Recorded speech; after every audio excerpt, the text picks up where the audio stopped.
تربیه او کسی بازن و مشوره ولا پدر ما تو عادت داریم که هیچ گپ زنم قبول نمیکنیم با زنم وقت نمیدیم ولا بد کردیم از پدر غلط کردگیست همسرت است رفیقت است. حضرت عمر فاروق رضی الله تعالی عنه این قصه را شاید قبلا هم خدمتتان عرض کرده باشم.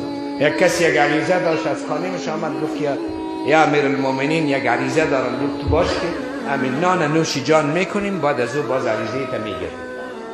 بعد از اینکه داخل شد که از خانه نان بیارد امو آشپزخانه نزدیک میمانخانه بود یک دم پتکه زن عمر بلند شد او فلان او چطور او کجا هستی درکت نیست از خانه یک بار اول نمیگیری خوب پتکه کرد. عمر رضی الله عنه خاموش است. وقتی که نان اول شروع کردن در خوردن گفت بیا در مشکل چی بود؟ گفت مشکل حل شد. گفت چطور؟ گفت با خدا خانم من از اینجا با آسمان از خانم تو که آدم خوب بود است. این بدماشی خانم تو را که من دیدم خانم من خوب انداز نیست. حضرت عمر برش میگه بچی گوش کن این مادری اولادای ماست. یک سد بزرگ در مابین من و حرام است. یعنی به این معنا که خداوند به برکت عظیم مرا از حرام نگاه کرده است.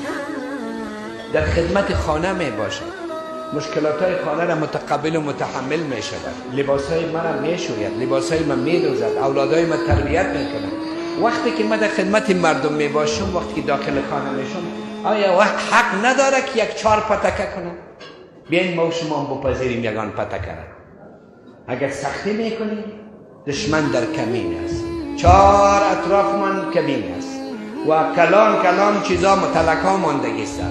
آخوار جان تا چه وقت در یک قفس بیا اینجا خانه امون یک چیز میگن تا چه وقت در یک قفس خدا بندید دستیسه ها و توطیه های شیطانی را اندازی می شود. بهتر همیسته که بیاین توکل به الله با خواهرای مسلمان با خانم ها بر خود خوب داشته باشیم طابق توصیه قرآن. انشاءالله امیدوار هستیم که اگر اجازه باشه ما یک تعهد از پیش همه میگیرم که بعد از این همگی انشاءالله با خانم ها بر خود خوب میکنیم. یک تعهد کی دوست بالا میکنن میبینیم آبیا در مثل دوستش نداری چرا دوست بالا دوست نداری کاش که خواهرها باشن و این محبت ها ببینن.